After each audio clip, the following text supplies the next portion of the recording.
Hello students, আজকে আমরা exercise 1.1 এর আর.ডি. শর্মার বেসড অন লটস এর 4 এর ম্যাথটা করব, যেখানে বলা আছে so that 1 and only of n plus 1 and n plus 2 is divisible by 3 where n is the positive integer।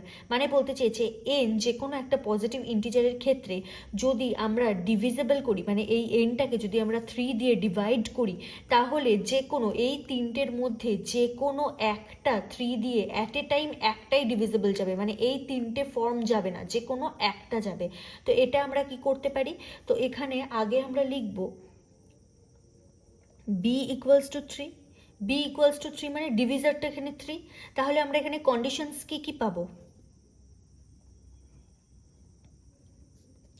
Conditions আমরা যেহেতু তিনটে কন্ডিশন পাবো, তাহলে ফার্স্ট কন্ডিশন কি পাবো? 3q plus 0, that is 3q। Second condition কি পাবো? 3q plus 1, and third condition পাবো 3q প্লাস 2। এই তিনটে কন্ডিশন পাবো। তাহলে এই তিনটে কন্ডিশনের ক্ষেত্রে আমি যদি এই তিনটে ভ্যালু পুট করে করে বসাই, যদি লিখি ফার্স্ট কেস, তাহলে ফার্স্ট কেসে n এর ভ্যালু যদি আমি নিয়ে নিই 3q, এই যে ফার্স্ট যে ভ্যালুটা পাবো n, সেটাতে আমি লিখবো জাস্ট পুট করব 3q।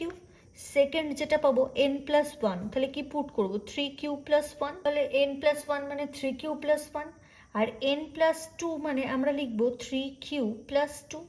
এবার এখানে দেখো, এখানে 3q আছে, তাহলে আমরা জাস্ট এই 3টাকে যদি এদিকে নিয়ে আসি, তাহলে এটা থেকে আমরা বলতে পারি তো n ডিভাইড 3। তার মানে আমি বলতে পারি ইট ইজ ডিভিজিবল বাই 3। তাহলে it is not divisible by 3।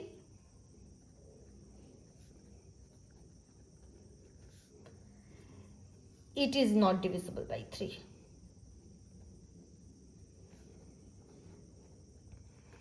তার মানে আমি কি বলবো? ইন ফার্স্ট কেস, এত কিছু লেখার দরকার নেই, আমি জাস্ট বোঝানোর জন্য লিখছি, তোমরা জাস্ট এইটুকু পার্ট লিখে জাস্ট এই লাইনটা লিখবে।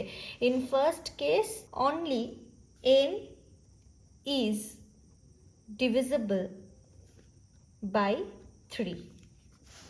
এবার আমরা করব সেকেন্ড কেস। সেকেন্ড কেসে আমরা n ইকুয়ালস টু কত নেব? তার পরেরটা মানে 3q প্লাস 1 নেব। তাহলে এবার ভ্যালু যদি পুট করি, n ইকুয়ালস টু কত? 3q plus 1, n plus 1 equals two কত? 3q plus 1 plus 1, that means 3q plus 2, and n plus 2 equals to কত? 3q plus 1 plus 2। তাহলে কত হচ্ছে? 3q plus 3। তাহলে দেখো, এক্ষেত্রে আমি যদি 3টা কমন নিই, q প্লাস 1, তাহলে এটাকে আমি লিখতে পারি 3r, এটাকে ধরে নিতে পারি let q plus 1 equals to r, তাহলে 3r। তার মানে এটা তো ইজিলি বোঝা যাচ্ছে যে এক্ষেত্রে দেখো 3q প্লাস 1 আছে, তার মানে এটা কোনোভাবেই 3 দিয়ে ডিভাইড যাবে না। ঠিক আছে, এখানে দেখো 3q প্লাস 2 আছে, এটাও কোনোভাবে ডিভাইড যাবে না, আর আমরা 3কে কমনও নিতে পারবো না এখান থেকে। কিন্তু এক্ষেত্রে দেখো 3r হয়ে গেছে, তার মানে এই rটাকে যদি রাখি 3, এটা দিয়ে ডিভাইড চলে যাবে, মানে n প্লাস 2 বাই 3 হয়ে যাবে। তার মানে কি n প্লাস 2 3 দিয়ে ডিভাইড হয়। তার মানে এখানে তাহলে কি লিখবো? In second case only n plus 2 is divisible by 3। Third case, তাহলে থার্ড কেসের ক্ষেত্রে n এর ভ্যালু কত? 3q plus 2। তাহলে এক্ষেত্রে n কত হবে? 3q প্লাস 2 হবে। সেকেন্ড n প্লাস 1 কত হবে? 3q plus 2 plus 1, that means 3q plus 3। তাহলে 3 কমন চলে গেলে কি হবে? q প্লাস 1, যেখানে আমি লিখতে পারি 3r, ব্র্যাকেটে লিখে দেবো let q plus 1 equals to r।